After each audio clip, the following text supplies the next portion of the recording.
In today's video, I decided to challenge a very special player to a match, Goen Nanda. Now, Goen is one of the top-ranked US college tennis players. He plays number 1 for the UCLA team. He's even been as high as 339 in the ATP rankings. And today, I challenged him to a match to see how I'd get on. And just before we filmed this, he'd actually practiced with Novak Djokovic leading up to Indian Wells. So let's just say he had some good confidence. Also, guys, I recorded all of the points from this tiebreak with Swing Vision. It really helps me to break down all of the stats and analytics from a match to help me improve. If you want to check it out, there'll be a link in the description. So obviously going into playing Goen, I knew that he'd have quite a college tennis player type style of game, basically meaning it's aggressive but also super consistent. And obviously I'm playing him on his home court, so I knew it was going to be super tough. He obviously gets a mini break very early on, so I said to myself, let's try and keep it as close as possible for as long as possible.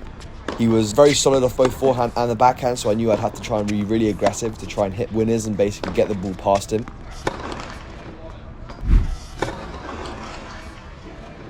But I did have a little bit of a shaky start.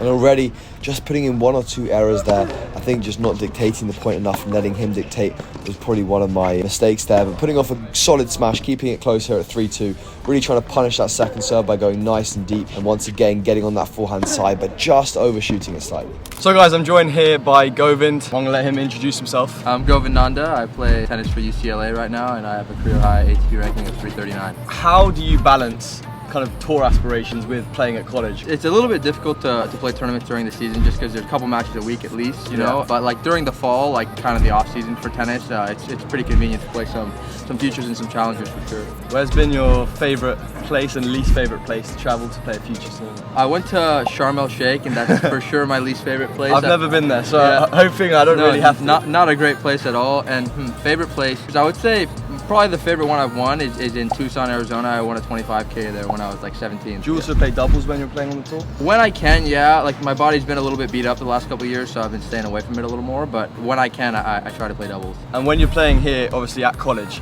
do you have a rival team or rival teams when you're playing against you really want to beat? The two biggest rival teams I would say are USC and Arizona. Those have always been kind of heated rivalries. Yeah, those are the two teams I would really like to beat this year. So here, 5-2 down already. I'm really in a little bit of a hole pretty early on.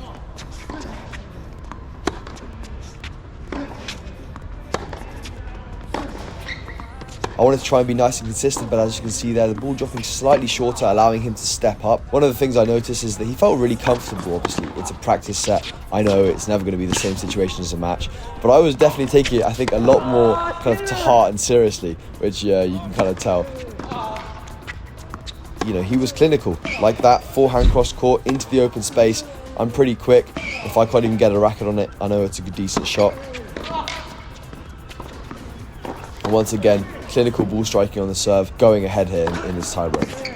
I decided to opt for a little serve and volley here at 8-3 and get rewarded. Also guys, less than 50% of you that watched last week's video are actually subscribed. So if you haven't already, go down there, smash that subscribe button, and now let's get back to the video. How's the atmosphere obviously kind of playing here, and how would you compare it to kind of when you've played futures tournaments? I would say like in the bigger matches, we get quite a good crowd here, and it definitely helps support the guys, get them motivated to come out here and compete our best. Futures obviously, like depending on where you play at, like sometimes there's a little bit of a crowd, sometimes there's not even a crowd for the final at all. So it really just depends on the place. Do you have like a cheat meal or a meal where you're like, let's go out, celebrate? Yeah, I mean, I typically try to not do any cheat meals, but if I do, I like pizza a lot. Pizza's probably my favorite one. So after college, do you have any like aspirations of playing on the tour? A goal of mine is to win a Grand Slam, of course, like anyone else. But yeah, I'm just happy to be healthy and competing again, to be honest. Looking forward to getting back out there on tour. Obviously, you're playing in a team environment, and you kind of go to futures, and then you're like isolated, like by yourself.